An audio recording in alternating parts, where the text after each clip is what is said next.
the money is secondary to a happy person across the table from them. You see it as a closing attorney Absolutely. when it's a real relationship. You can feel it in every ounce of their conversation.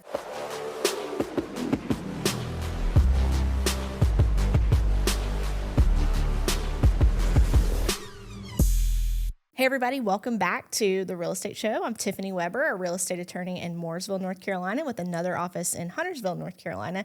And today I am so excited about our guest. We have Lee Brown. Welcome to the show. Thank you so much. It's an honor to get to hang out with an office I've actually done closings with, just not all of them, you know. Well, I mean, you are in Cabarrus County, so, you know, and I understand you got to share the love a little bit. I mean, once upon a time, Mooresville was an outpost, but that was before you got involved in this stuff. And of course, now it's a thriving city of its own with multiple personalities. It's so interesting. Yeah, that's true. And, you know, the area that you live in, Harrisburg, I lived there and we were deciding, gosh, we were making this commute to Mooresville. I didn't want to move here because I thought it was the world of Walmarts and farmland. And I was so wrong, and I'm glad about that. But it just shows how much Mooresville has changed. And, you know, it basically how Charlotte keeps spreading out. I mean, I remember when they built that Walmart you're referencing, and there was farmland there. But Yes. those are once upon a time things. So welcome to my age. Maybe that's how I heard about it, is everybody telling me, oh, you don't want to live in Mooresville. So One Community Real Estate, am I getting that right? That's your brokerage? That is my little tiny independent firm. We are small but mighty, and I went independent in January of 2020. So right before COVID hit, I decided to open my own firm. Can you talk to me about the meaning behind One Community? Because I know that means something to you. Well, I am the person who believes that as realtors, we have an obligation, but also we're driven to be really vested where we sell property. And you find this with the best realtors and the ones who were able to be survivors. They know what's happening with the schools, and they know the nonprofits, and they know their neighbors, and they make connections. And I know you've seen it at the closing table where an agent's talking to their buyer who's moving here. Let's say they're relocating in with Lowe's Home Improvement, and they're coming from Kansas City, and the agent's like, well, let me tell you, there's a mom's group over here, and then here's a church you can go to, and then here's where Little League is, and they're giving them all these insights that have nothing to do with the buying and selling of real estate, but everything to do with how that person's going to integrate into the community. So my company is built really around that, because every agent in my firm is very vested in how we present ourselves and where we dial in to the community holistically. Yeah. So we make sure we are giving our time as well as our finances. And we also pay attention to the local politics. If you're going to be all about your community, you'd better understand county commission, town council, planning and zoning, so that you can be a voice of reason in a world where politically reason seems to be missing. I love that. And there's something that I saw you posted, a graphic that said, be where you live. And I think that's so important, because one, you're contributing to that yourselves and with your team, but then also bringing your clients into the fold so that they can contribute to keep growing the community, keep bringing good to the community. And I think there's something to be said about attracting people like that. I love that you say that, because it is about attracting. It's not the traditional reputation of real estate people to attract business in, but we want to do that. We want to do pull marketing instead of push. Here's us.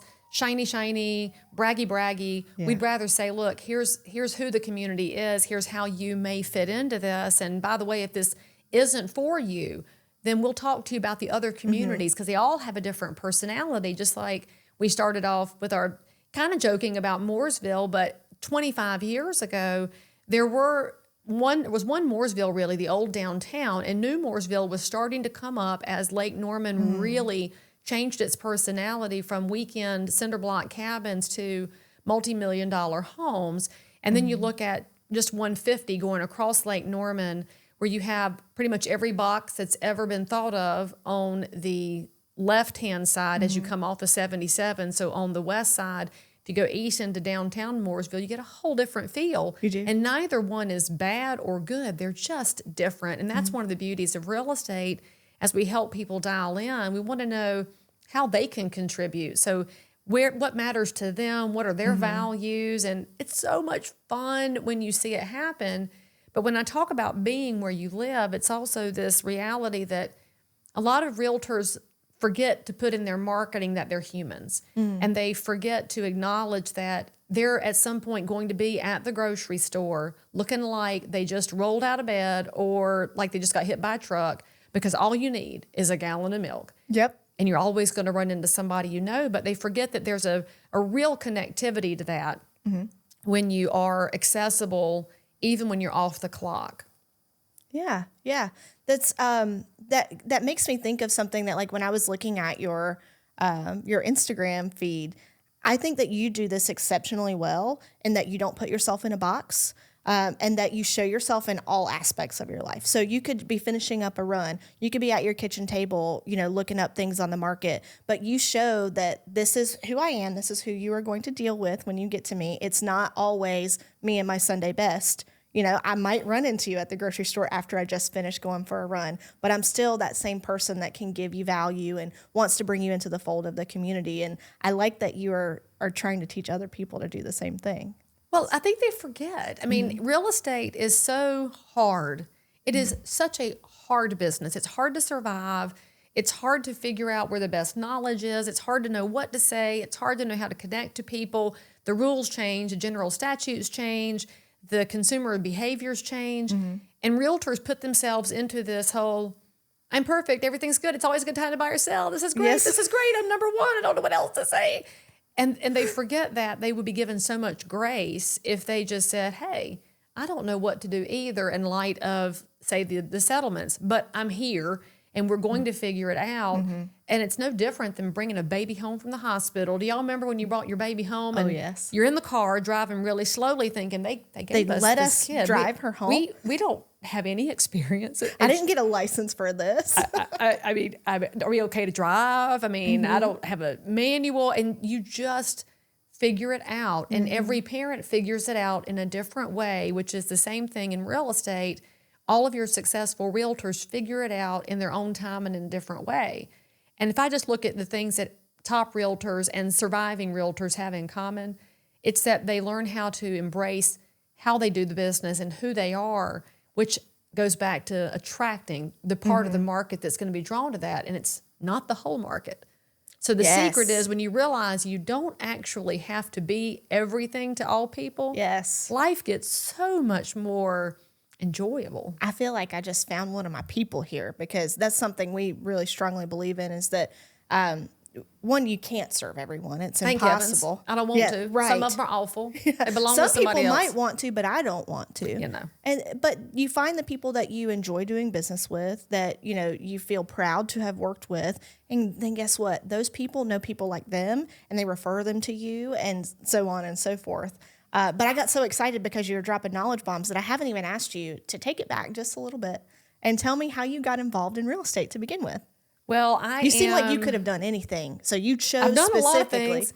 In fact, my daughter's 19, and so I keep telling her, I'm like, you don't have to stay in the one career path you think you're going to be in. If there's anything I like to tell young people, it's make a change if you're miserable, because there really are no rules in today's world, which is good and bad, but that's a different conversation.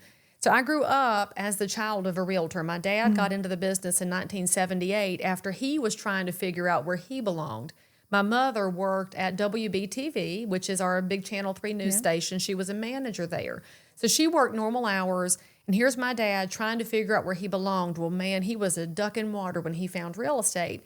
But as a kid, that meant my sister and I became real estate backpacks, and so we got hauled around for showings and open houses, and we went to his offices, and as he changed brokerages, we got to know other agents, helped with mailings, and learned how to make coffee, because every kid of a realtor can make coffee.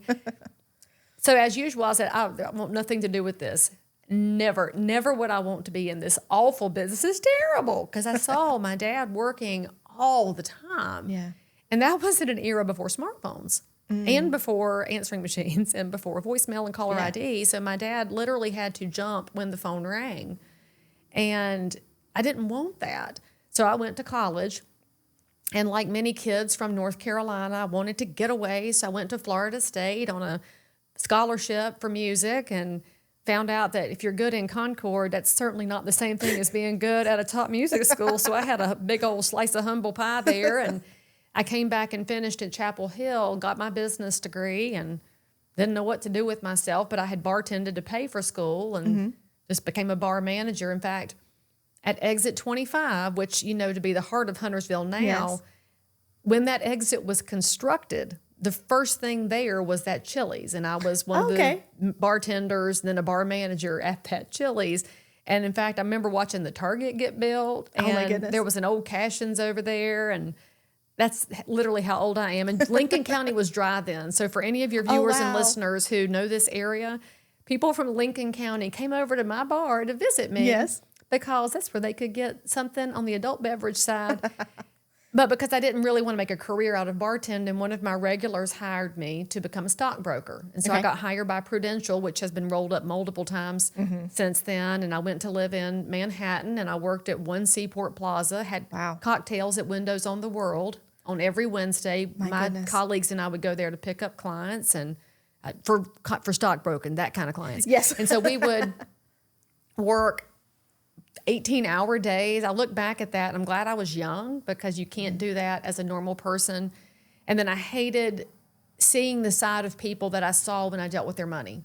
Yes. I would see wonderful people who it just showed a different side of their personality, and I didn't like it even at that young age. And in fact, it was one of those first introductions to how true Scripture is, where it says it's the love of money that's the root of all evil. It's not the money, it's the love of it.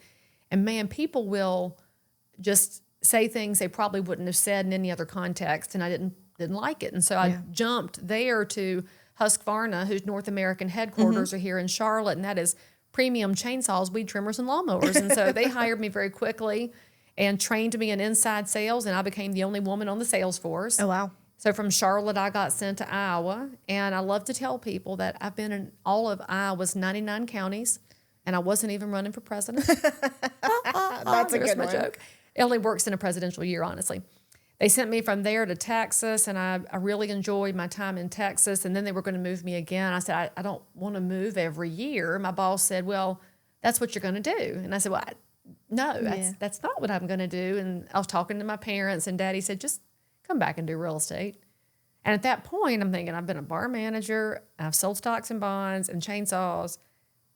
What the heck? Yeah. I can sell a house if I can sell all those other things. Right. So I came home, and the sales skills are very transferable, and so are the relationship skills. And I found out that real estate could be all of those things. It was the high pace of bartending, and it was the financial acumen of working on Wall Street, and it was the relationships of working for Husqvarna. And so I took all those things and under my dad's tutelage, and I can't stress enough how that changed my trajectory, and I can't imagine.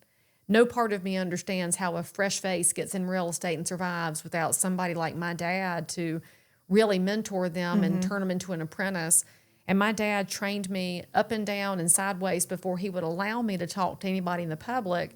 And here, 24 years later, it's become all the different careers that I could have imagined, from owning my office, working with buyers and sellers, working with investors on multifamily, becoming an investor myself, being an educator, being a volunteer, working in the policy and politics and advocacy side. I have experienced so much in this space that people very loosely define as real estate. Yeah. And it's something that as a teenager you said, I'll never do it. Never going to be one. I think we're like preacher's kids, these realtor kids. They're like, I don't want anything to do with this. And just look around, even in our market, how many people are family businesses? Because as a kid, how are you going to find any other business that gives you the opportunity that real estate does, and the freedom to work 20 hours a day and 7 days a week? And the reason realtors work those days and hours is not because anybody told them to. Right. They do it because they really feel a burning desire to really help people. I know this about the best realtors.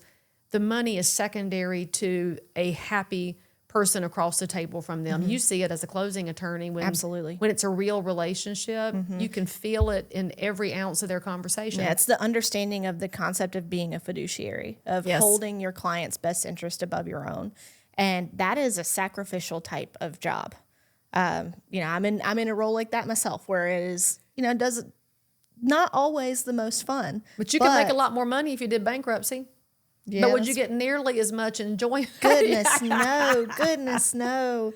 In fact, I started my career in litigation, and I decided the type of litigation I was in, I decided helping rich people fight about money was not really the thing that got me out of bed every day. So then how do you feel about all these people on the internet that keep defending the class action lawyers in this NAR settlement? I'm like, you realize you're speaking on behalf of the smarmiest of smarmy attorneys, the class action money grab people. Really? That's whose side you're on here, people? Come on now. Woo. It's really interesting because there are occasions where a class action is warranted and there's a policy change maybe that needs to happen. This particular settlement that Not we're so talking much. about, no. It's a money grab. No, absolutely, yes. And I can think of some that are maybe not so much safe for on camera to talk about that I recently read about. Another class action involving some adult toys. Completely another money grab. That's for your new YouTube channel with the things that you wish you could say on this one. Law So After y'all should all Dark. subscribe and tell a friend right now. Click that button and the bell. Whoo! You don't know when it's going to drop. You don't know. After midnight, though. After dark. After the 2-year-old goes to bed. Absolutely, yes. But those types of class actions are so rare and also not that easy to find. So I think that really it's pretty evident that the real winners in this particular settlement are the attorneys. And class action attorneys know that. That's why they do that. There's a lot of other practice areas that are the same way where there's a big payout at the end. Sometimes that's unethical. Sometimes it's not. It is all very case dependent. This particular case, I understand the allegations. That doesn't mean I agree with them. And it also makes it really clear why the settlement was worded the way that it was, to say, oh, we agree not to have this as the standard commission. It never was. So, you read so many of the things that are the policy changes, and they're just agreeing to continue implementing the policies that are already in place. This particular settlement is very frustrating. But they rely on people not going beyond a headline. And I think that's also the mark of a good real estate professional. They go beyond the address and the price on a listing, and they're digging and digging, and they're answering questions that come up all the time because it is so much more than where it started on that cute little set of photos that somebody found on an app somewhere. And if the public would read beyond the headlines that the mainstream media has been spewing about real estate, they might realize that they've been fed a whole bunch of misinformation. And at its core, it's going to harm people. It's going to harm property ownership, which is absolutely the way most people get financially stable in their life, is through owning real and building property. generational wealth. So it's not just generational stability. Yeah. No, it's not just these current buyers. It's their children and their grandchildren and so on and so forth. You'll probably appreciate some of the comments, not in a good way, that I get on my videos about the settlement. Someone said, oh, stop just repeating what you hear. Yes, it was a 6%. That's why the lawsuit happened. Did you even read the lawsuit, or did you even read the settlement? Yes, I painstakingly read all 108 pages. I've read all of the backing details about it. Did you ask them where they have their bar degree, which My bar they husband wanted passed? to, and He should have. Let him spout off with an anonymous account. Let's make a new one. Yes, because that's what these people do, is they have their anonymous accounts. But then also, what I really felt compelled to respond is, allegations in a lawsuit doesn't mean you're wrong. Correct. Anybody can sue anybody at any time for any reason.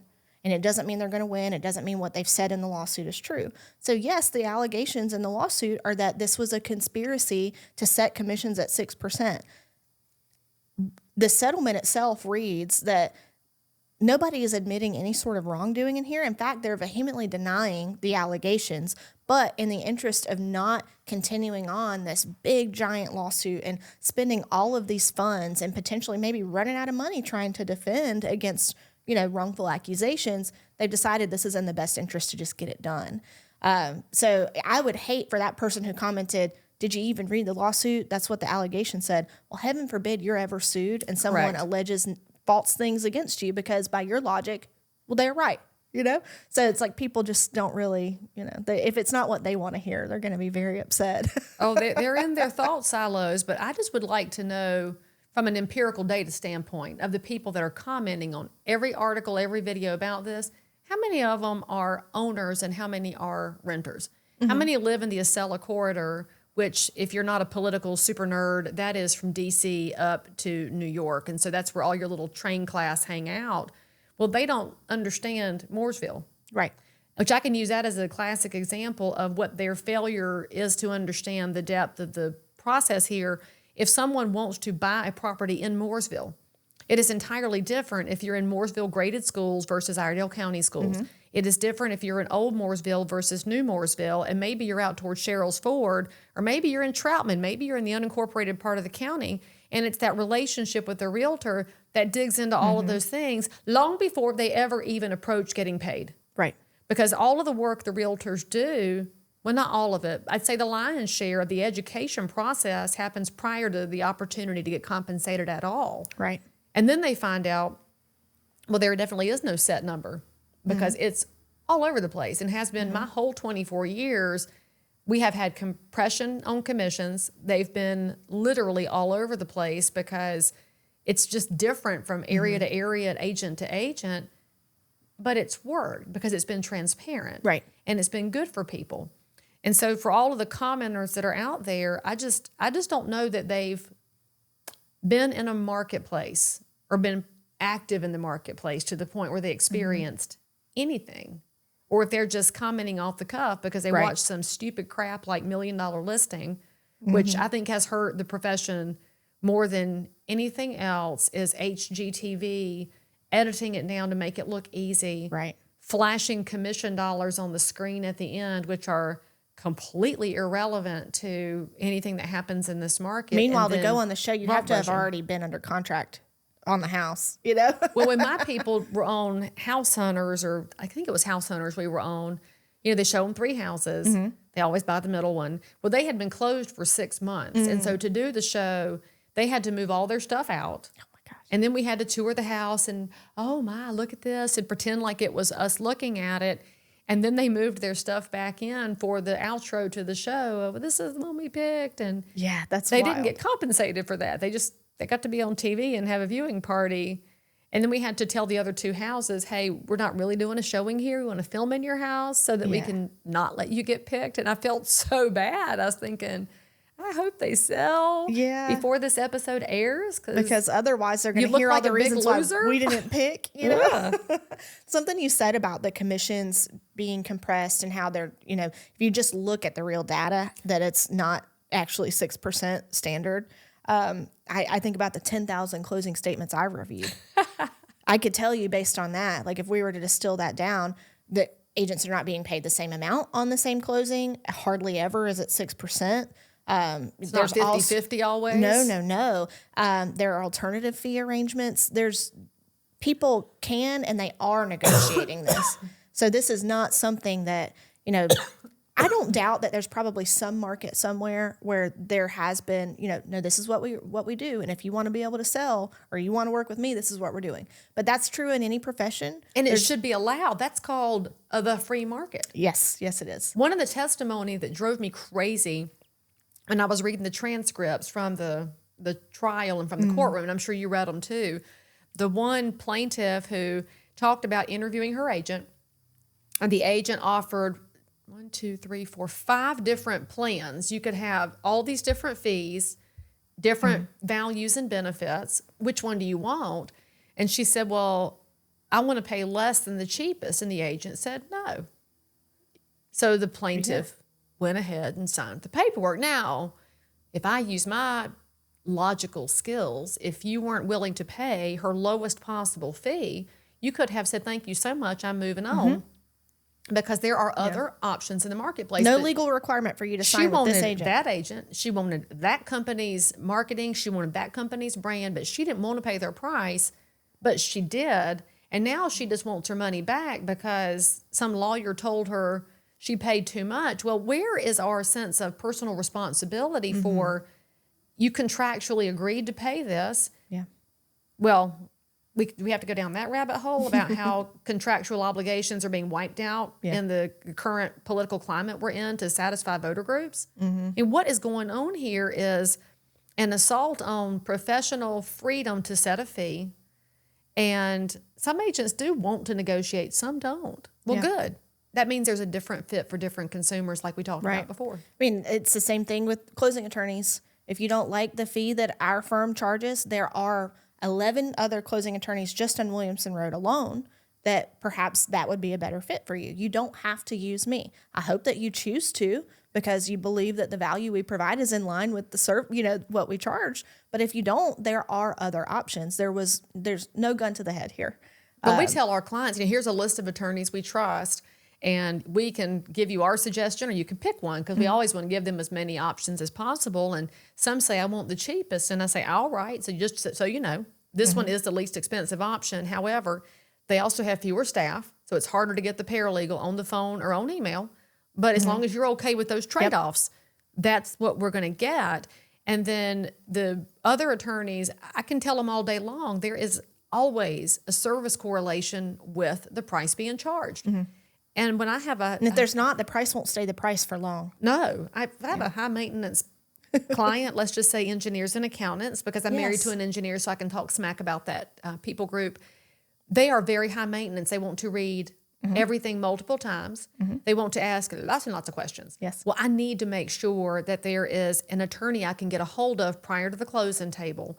I need an experienced paralegal, but mainly I need responsiveness. Yes. So I can tell that client, this is a better fit for you than somebody who is a CEO type, doesn't read it, sign it, move on. Just give me the bottom line. Let's go. They might not really have a preference. All right, so here's your spectrum. And I think that's what's been available in real estate too. Yes. But these articles post-settlement are positioning us as a monolith. And that to me is one of the most offensive things they've said about this profession. Because the reason we serve the consumer well is we're not a monolith. There is a spectrum of options. Yeah, there are certainly people that are misguided for any profession. Every profession They has get them. in thinking that maybe they got in during COVID, as we were talking before the cameras were rolling, put the sign in the yard, it's going to sell kind of thing. But the vast majority of successful agents, that's not their mindset. The trustworthy agents, there's attorneys that aren't trustworthy. There's doctors that aren't trustworthy. But the ones that are in it for the right reasons, that are doing good in the community, they're the ones that rise to the top. They're the Lee Browns of the world that you hear about. And they're not doing it just to get a quick paycheck, because if you've studied anything about real estate, you're going to know it's not a quick paycheck. No, anyway. if you get one, well, where's the next one? I mean, that's the hard part. But you mentioned this, and I'm thinking about the challenge that comes upon realtors, that there are mediocre realtors out there, that there are unprofessional ones. None of us have ever disputed that. In fact, it's probably the main complaint in the realtor community are the ones who drag us all down. Yeah.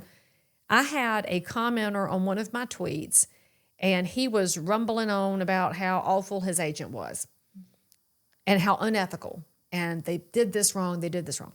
I said, did you turn them in? Well, no. I said, why? Why?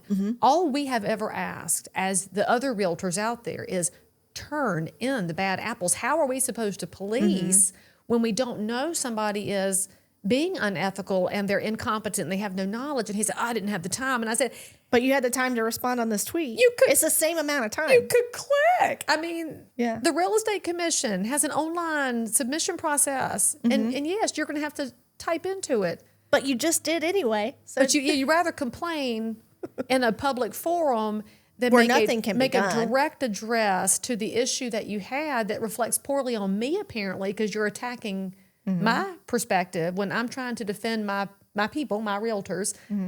And you're over here smack talking the one bad guy that you didn't turn in. I mean, come on. Or maybe the bad guy wasn't turned in because this person's embellishing and they just want something to complain about on the That's internet. entirely possible too. Yeah. You're right. Yeah. But look at me. I jumped to thinking the agent was the bad guy here, and maybe the agent wasn't the bad guy because they had an idiot I client. mean, that's it's fair too. totally possible It that is. the agent was the bad guy, but it's probably But I've equally seen enough likely. bad agents that I know they should not be in the business. But how is the Real Estate Commission going to know if nobody tells them. alerts them? The realtor community can't handle ethics complaints that are unfiled. Right. Exactly. Yeah. I mean, the governing board is there for a reason. Let them do that. If you just harbor your anger to yourself and then Right. use it to blame an entire career type, then, you're really not doing anything to help the Because if problem. they're innocent, they will be exonerated, which is why allegations don't matter as much as a final outcome. Look, we Right. tied that knot Oh, I so love neatly. that. Oh, we're good. It's almost like a masterclass in stand up, where you think bring so. the point back around. We did. I love We're it. good. Now I want to ask you, you've mentioned you're not new to this. So you've done real estate for a little while. So you've probably seen some crazy things. So if you don't mind, can you share your wildest real estate story? I have a lot of wild real estate stories. And of course, my own podcast is Crazy Shit in Real Estate. And I even got fussed at because I didn't tell my own stories until I think season 7. Oh my gosh, you made it that long. So busy talking about other people's stories, which are how realtors operate. We'll get you to talk. But I'll tell you, this one was with my favorite closing attorney, God rest his soul, Rod Purser. He's been dead now for a long time. And he was absolutely the finest gentleman ever. And he's the reason I have a rubber finger in my office, because he paged his papers for the closing documents with his little rubber finger. And we were at a closing. I represented the sellers. So it was a horseshoe table. I'll never forget this. We're sitting at a horseshoe table. I'm over here with them. The house was on Heartwood. The things you remember from 20 years ago in real estate, astonishing. So I'm sitting beside another agent and a couple. And here came the paperwork. The loan documents came first. Her name was first. She was a Harris Teeter employee. They had a benefit program at the time before Harris Teeter got bought by Kroger, that there was a wonderful benefit with a lower interest rate and lower fees to use the in-house mortgage. Well, she was the employee, so her name was first on the documents. And this little husband, he slammed his fist down. He said, I am the head of this household, and my name must be first on everything. And Rod sat there, because at the time he was probably already in his 80s, and this is a long time ago. And he just went, in North Carolina, you're both going to have equal rights to the house because you're buying it at the same time. I am not buying a thing. And he jumped up and stormed out of the room. And the wife was so embarrassed. She was mortified. What a the lack agent of was respect like, for oh your my God, spouse. what's happening? My sellers are freaking out. I'm like, just we're just going to sit here and wait and see what happens, because they have deposits on the line. They have movers outside. Your stuff's outside. Let's just be cool. Be cool, honey bunny, just like they say in Pulp Fiction. Be cool, honey bunny. So we sat there, and the paralegal came in, and she said, Mr. Purser, will you come talk to the buyers for a minute? And so Rod goes, tired. He walks out of the room, and he went and talked to this very angry husband. And then after about 30 minutes, we literally were just sitting there like, what's going to happen? What's going to happen? Well, husband comes back in, he's all mad, and Rod sits back down and goes, we're going to put the husband's name first on the deed of trust, but the wife has to be first on the loan documents because she is the primary applicant. Sir, if your name is first on the deed of trust, will you be okay? And the wife, I mean, I felt so bad for that wife. There's no way they're still together. There's no way. It would be hard to be after that. So diminished. I'm like, you're such a dummy. I mean, her job's giving you a great deal here, and you're just going to be snippy over nothing. Yeah. Because of her, you're able to get these terms. Be grateful. Rod went out there, and he told us later that the 30 minutes he spent was explaining tenants of the entireties. Because in North Carolina, so many people think that we're community property. We're not community property, but it's different than tenants in common. And yes, you both have rights to the house. And this is also why you want a great closing attorney who can explain this to people who don't understand the intricacies, or if they're an agent who feels unqualified to explain those intricacies. So he spent 30 minutes explaining this to this husband before everything finally got signed. And they left in a huff. And the agent, she was mortified. Yeah. So I'm so sorry. Yeah. Right? Baby, you didn't know that this was going to happen. Right. But she was so anxious that everybody feel okay for something she had no power to stop or contain. So she took them along, and my people signed, and Rod said, some people just should not be married. And this was a man who was married for like 65 years. I was like, Rod Purser said this? What? So, I can just envision you've seen him. it. I mean, you've probably seen similar scenarios where people have a value set that is misaligned with the facts and the situation. Right? Y'all were going to be fine anyway. Why'd you have to embarrass your wife like that and be a tool? And then let all these people know how ill-informed and probably not that great of a person you are. So if the Shoopings are watching this video, y'all remember that? That was crazy. They haven't moved in a long time now, but I know they remember that. Well, they know they're not going to do that at the closing table next time. To it. Oh, how stressful too, and for what? For nothing. For nothing. I mean, honestly, this goes back to stop just reading the headline. Mm-hmm. Maybe if the angry husband had said to Rod, "Is there a way that my name can be first on something?" Rod probably would have said, "Yeah, let's put you first on the till or something, because who cares who's first on truth in lending, right?" Right. Which we didn't have till at that time. That was before till RESPA. But if we had the Paperwork Reduction Act back then, which if you're a young person, you don't know that there were once some extra forms that were to abide by the Paperwork Reduction Act, which added paperwork to the closing package. Oh, there's still some. Reduce. Anyway, we just don't bring those to the table with us. The paralegals keep them in the back because there's no signatures on them. It's like 3 pages. That's what that limited power of attorney is for. Yeah, that's exactly. A few zip codes. We don't change interest rates, but maybe we can handle the paperwork reduction. Yeah, we'll date this for you. It's wild. Yeah, the Paperwork Reduction Act creating more paper. I mean, it's not really surprising when you consider how inept the federal government is and how the letter agencies are determined to put their thumbnail on everybody. Yeah. But power struggle. It's just one of those moments where it doesn't seem crazy to other people, but if you're in the business, you feel the situation, but then you start looking at the history behind all these, the way people feel about real estate. Well, the country was founded by people who wanted a chance to own real estate. It's one of those really missing pieces of our story. They were coming from a foreign continent where feudalism was still in place.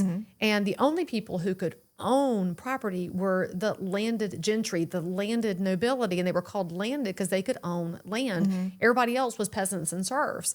So you come over here, and our founding fathers said anybody can own a piece of land. I mean, of course, at the time, it wasn't really anybody. We had to go through some fits and starts, like Civil War and like some women's rights to get there. But then you realize as recently as the 70s, a single woman couldn't get a mortgage on her own. And understanding all that history should give us a little bit of a space at the closing table to say, look how far we've come. Look how much we have to protect. Because if it's that important, it must be something worth fighting to protect. I was thinking too, the gentleman that insisted on being first. Sometimes I think curiosity can go a long way, and yes, how sister. much different that situation could have gone if he had said, "Is there any meaning to one name being first or not? What's the implication?" And what he would have found out is nothing. Your husband and wife, tenants by the entirety, it doesn't matter. But instead of demanding me first, just have a little bit of curiosity. Do you follow Billboard Chris on Twitter? I'm familiar, but I don't think I'm a follower. There's a video that he dropped last week. So whenever this is recorded, this would be like the first week of April is when the video came out.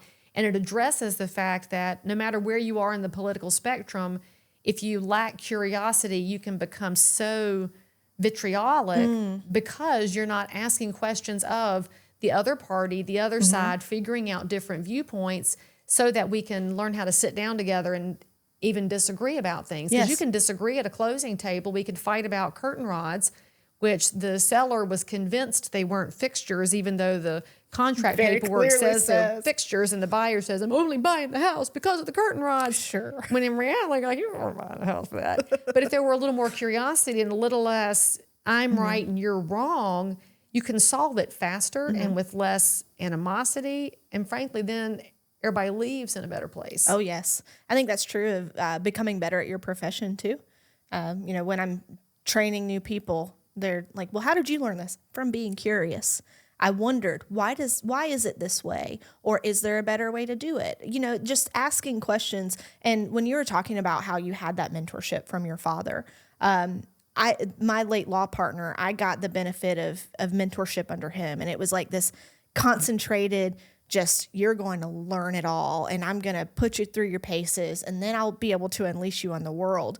But being able to be curious with him, it gave me kind of this freedom to know, all right, he's going to make sure I learn this the right way. I can ask him questions without fear of judgment or thinking I look stupid. And I think that's probably what holds some people back of asking questions is they don't want to be perceived as not knowing something. Let's blame social media for that because everybody feels the need to be an expert at all times. And maybe, just maybe, you ask before you declare.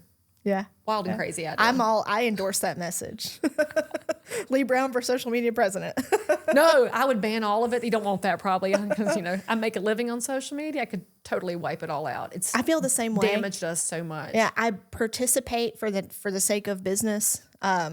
But if it wasn't so necessary today, I could just as easily shut it all down and never look at it again. I mean, you have a little one. Mm-hmm. How focused are you on saying, I don't want my child to have a screen in hand until they have to as an adult? Yeah. I think this whole generation that's coming next, these Gen Zs, have been wired off kilter because connected from day one. They've been trained by the OS in their hand instead of by the parents and by the community and by the church and the teachers and the coaches. They're being trained by this, and that's not controlled by anybody with values, morals, judgment. Yeah, you have no filter for what type of people are putting Filters information. Are good. Yes, I say they this are. is an unfiltered person who needs a better filter. We need them. I just told my husband the other night, he was telling me some of the, I don't look at the comments. Maybe I should. No. That's a great policy in life because you don't feed the trolls. Yeah, I don't look at the comments. Now, my husband Ryan does, and he Does he get mad? Because my husband gets mad at the comments. He does, but also sometimes he'll clip back at him, like in ways that remain in our ethics with the bar. The bar makes it so I can't say a whole lot, we got pretty tight policies, but he'll tell me some of the comments here and there when he knows that I'll just roll my eyes and be like, how stupid. But I said to him, we were never meant to know what all these people in the world think of us. So it's kind of none of my business. I'll just ignore the comments.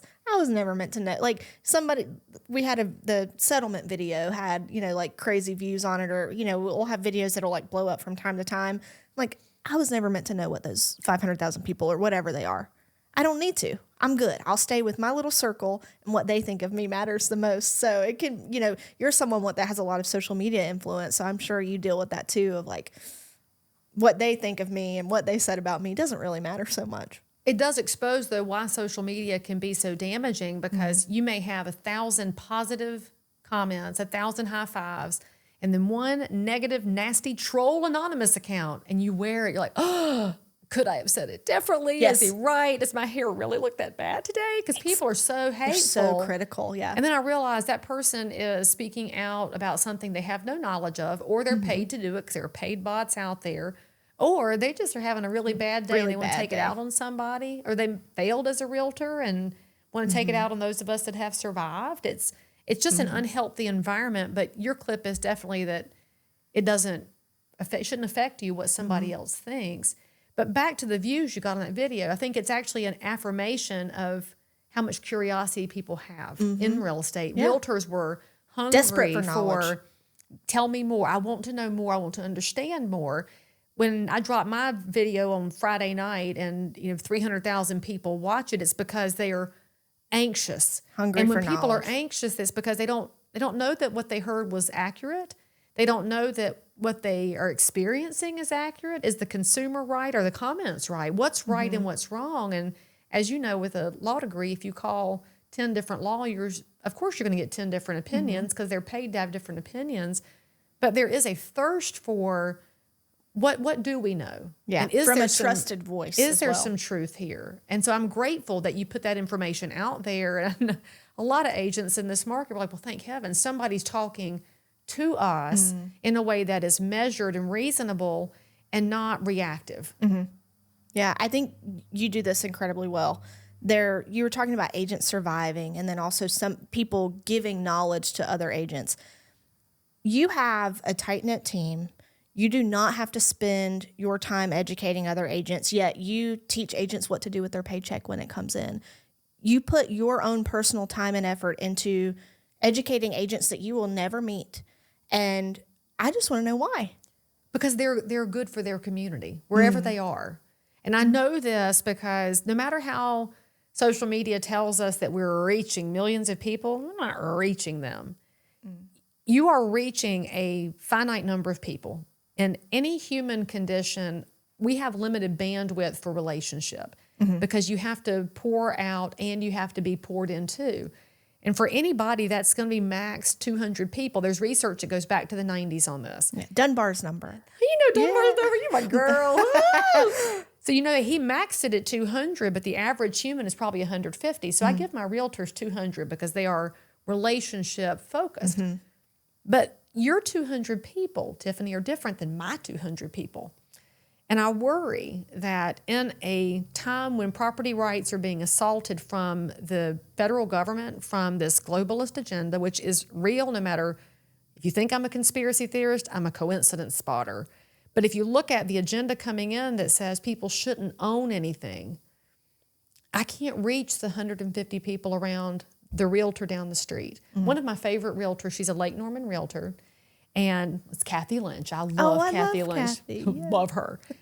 Kathy has built a business over 30 years. She is wildly respected, wildly knowledgeable, smart, kind, although she puts off a tough exterior. She does. But she is as thoughtful and loving a human as exists. And the people that she talks to and she touches are nowhere close to my people in Cabarrus County. So why wouldn't I want to make sure Kathy's okay? Yeah. Because when Kathy's okay, she impacts her circle, but she also impacts all the agents in her sphere who impact their own 150, because it's that Kevin Bacon 6 degrees of separation is actually tighter in real estate.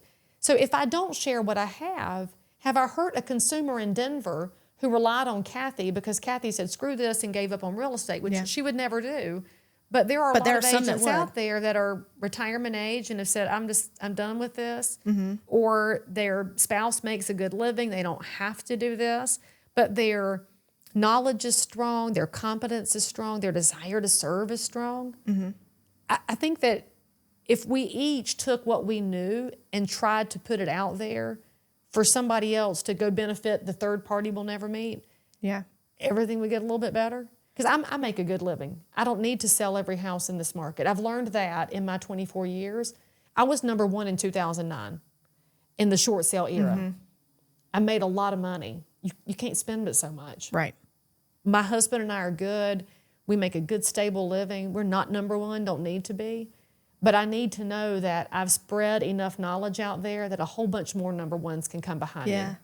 Yeah, and that's the difference in a scarcity and an abundance mindset too. Because again, you don't have to do this. You don't have to make sure other agents are okay. You don't have to share your knowledge, but you're doing it because you know that there is enough for everyone. You have enough. Your plate is full. Let's make other people have a full plate too. And that kind of brings me into, I did have one other question I wanted to make sure I asked you. And it's that, you're a managing broker, you're a leader of a team, you're a leader of people far beyond your team. And you talk a lot about how important it is to have a supportive broker and someone that can pour into you and train you. When you think about the qualities of a supportive broker, what should an agent be looking for? Well, I think it depends on the agent, right? There's some people who are uber communicative and the ones who are texting nonstop. Well, if you're a nonstop texter, you need a broker who's a nonstop texter. I'm not a nonstop texter. Obviously, my phone's been down the whole time we've been together. If I had an agent who lived to text, she might be in a complete uproar and panic right now at not having reached me for a while. Right. So my agents know that they're going to get me when they need me, and I'm always going to be as available as possible because they have a different communication need. Right. There are some agents that need to have hand-to-hand combat, hand-to-hand training in the office. I want to see your face and sit down with you and write things down. You need the broker that matches that. And so I think communication is a great way to start. How do you communicate as an agent? Find that in your broker. And then when it comes to situations like the one we're facing right now with these settlements, these lawsuits, the continued attack on real estate and property rights, the brokers that are out there should be proactively reaching out to their agents in whatever that communication channel is. Maybe they have an internal Slack group. That's what we use as Slack internally. Maybe they have a text thread. Maybe it's an inter-office memo on email. Every broker at this point should have reached out to their agents and said, let me know what you need. Here's what I know. Keep answering your phone. And anytime that gets interrupted, agents feel lost. Yes. Because God help them, they go to Facebook groups that Or they call my office. They're calling us asking, can Tiffany explain this to me? and that's better than going to a Facebook group. Yes, I'll just absolutely. say that if we have to order them, stop going to Facebook for information, because I saw so much misinformation this weekend on I can't remember which one, somebody screenshot me, because I will not go in 2 of them because I find them to be completely horrendous antitrust hellholes. Just get out of them. Just get out. Don't even be a member in there, people. Get out. But when you're thinking about what you need, they should be saying, I don't know everything, but I'll share what I do know. Yep. We do have legal counsel. I mean, we're so lucky in North Carolina. Our North Carolina realtors have a legal hotline available to members. And I get my money's worth out of that a lot, because I love having a great real estate legal brain available, so I don't have to drain my closing attorneys who need to get paid for their time. Well, we're happy to help, but if you think about it, this is a resource provided by your governing body. And you're paying for it, and they're compensated, so it's a fair trade. I like fair trade. So I call them all the time. And if you want to know if you're going to get in trouble, the best way to find that out is to call the people that decide if you're getting in trouble. Exactly. And how they'll defend you. Yes. So that's where I think it starts there. And a lot of agents, though, start the broker conversation with money. What are my splits going to be? How much money am I going to make? And I have to lean on Shark Tank, which is, since I have 2 teenagers, our favorite family show. It's one of the few shows you can watch as a family that's not full of smut and crap, and really helps people think through things. And Mark Cuban, who I despise online, says the best line, though. He says, would you rather have half of a grape or none of the watermelon, or some version of that? I might have it wrong, but whatever. But it's so true that you're sometimes fighting over things you're not going to get because you need to start somewhere. Right. And I'd rather have the person with me that craves knowledge, that craves getting really skilled at real estate, and knows that it's not a traditional environment. We're a different kind of office. We're very close. Our culture is very tight. So it's not for everybody, and that's okay. Yeah. There is something for everyone, but I swear to goodness, right now, the brokers that are MIA, I shame on them. So you got some stressed out agents. And shame on the agents for putting up with it too. I know y'all don't want to move in the spring market, and you have a lot of inertia because it's stressful, but to put up with an absentee broker right now is, I think, foolish, because it keeps you from serving your clients well when you don't know as much as you could. Right. And you talk about, starting the conversation with the commission splits. Well, you might not earn a commission if you don't get trained properly, if you don't have the right resources. You could tough it out and figure it out, but when you have that right fit for you, that's really what's going to cultivate you into being successful. And then, you can really talk about splits and all of that stuff. It was, would you rather have half of a watermelon or a whole grape? That's the Mark Cuban line. Whew, like my brain was sitting here going, I was following you. Did you watch the smoke come out my ears? My brain was trying to find it. That's what medium age looks like. I was following you though. I can't remember if I've seen like him actually say that, but I've seen him like when he's watching the deals being made and someone's bickering over something, and he's like, you're about to walk away from something really good because you're worried about this thing that doesn't matter, So let me help you here. I'm not going to invest in you, but you should take this deal. But you talk about walking away though. So one of my broker experiences, because anybody in real estate more than 5 minutes has been with more than one broker. One of the reasons my dad and I opened our own franchise in 2003 was because we had a broker that we were under who was not responsive. And when you needed something, it was 2 or 3 days to get a response back. And he was really smart. Deals he was get lost. Really experienced. But in 2 days, this as an attorney, it's either gotten solved or it has turned into complaints and a wildfire, and it's crazy. So we left because of the communication piece. And that's why we opened our firm. And it's something that I've just continued to hone. But I'm better as a broker today at communicating that, to say, look, you're not going to get me 24/7 because I do train, because I am out there doing things in the community to bolster our whole reputation. So if you need that, I'm not that. But I got a girl in my office and she loves to communicate. So you can talk to her if you want to. But if that's what you need, we wish you nothing but great success, and we look forward to working with you. We'll love you, but we aren't going to be that. Right. Because I'm not going to fake it anymore. Yeah. Which, again, full circle. I love that. That's so good. Well, I guess this is probably a good place to let people, if you will tell the people how they can find you, if they want to follow you on social media, the areas that you serve?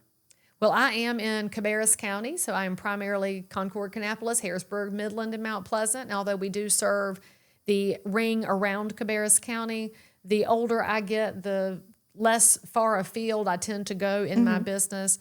But of course, I do have agents that live in different parts of the marketplace. And so if you call us, we'll tell you if we can help you. And if we can't, we know great people, and we love building out our personal and professional relationships with other great real estate professionals. So if you're in real estate, you can reach out to be on our referral network and our friend network, or if you need a great broker in Cabarrus County, that's me. But I'm Lee Brown on any of your social networks, sometimes Lee Thomas Brown. But if it doesn't have a lot of followers, it might be a scammer. And if the name is spelled wrong, just pay attention, because the bots and the scammers love my account. Lee spelled the Southern way. Leigh. Yep. Not Lee like a pair of pants. And so we were so broke growing up, we had to get jeans at the Lee outlet in what was old Cannon Village. I guess I know what you're talking about. And so I have a negative connotation with Lee jeans anyway. And now they're popular mom jeans, but I Yes, can't they do it are. because it's spelled the man way.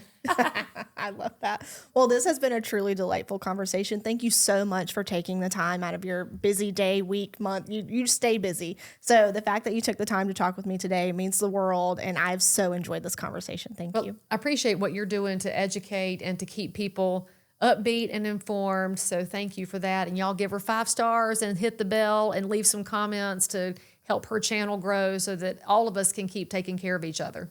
Well, and I echo that about Lee's channel. So you do the same. Right after you hit it on mine, you go to hers. Thank you.